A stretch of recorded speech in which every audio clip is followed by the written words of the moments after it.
Hello guys, in this video I would like to get back to discussing Egypt and what different philosophers and historians had to say about it. And in this video I'd like to talk about this guy, and I think you do not recognize him. Looks like some smart European guy from like 100 years ago, but who is he? Hell if I know. Well, this is Dmitry Merezhkovsky, a Russian writer, super controversial guy. Essentially, when Hitler invaded Russia, he wrote a letter to Hitler, praising him and saying, please come in. Like Russian people have been looking for someone like you. Really, really horrible thing, and he's kind of, he's this kind of outcast. He really, I mean, everyone who knew him just, turned their backs on him. Sometimes really smart people just do bizarre things. But anyways, this Merezhkovsky guy, it's easy to just judge him, say he's a Nazi sympathizer, and just ignore him. And that is one approach. But you have to remember that thoughts, like what the person thinks, what they work on, and their political views don't really have much to do with one another. I mean, like the greatest, German, the greatest 20th century philosopher Heidegger, like he also, was a member of the Nazi party, but no one is arguing that, he was the greatest philosopher of the 20th century.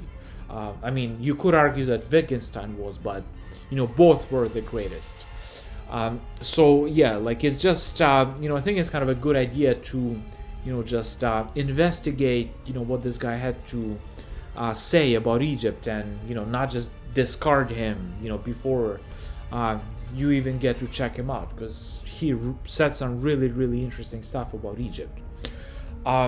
Well, this Merezhkovsky guy, he was more than just a writer. Like he wrote essays, philosophical pieces, novels, and he really had this complicated theory. It's really bizarre and weird, and to some extent mythological. And he wrote this book called I forgot. I don't really know how to translate it into English. I read it in Russian. It was called "The Way of the Three," like essentially something like that. And he's talking about Atlantis and how civilizations come into existence and how they go out of existence. Sort of like Spengler did in some sense. Like how cultures complete this cycle from origin to maturity to death.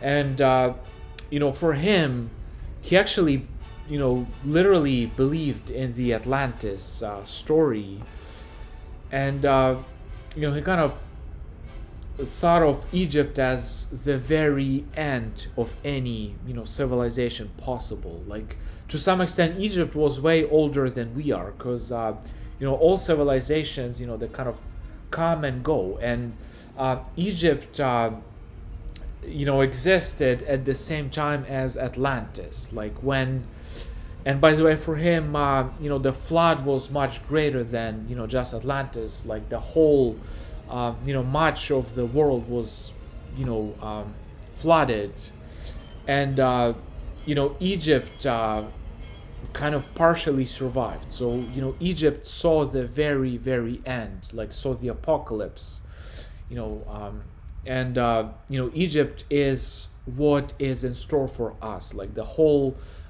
civilized world will eventually get to where Egypt was around the time that Atlantis died.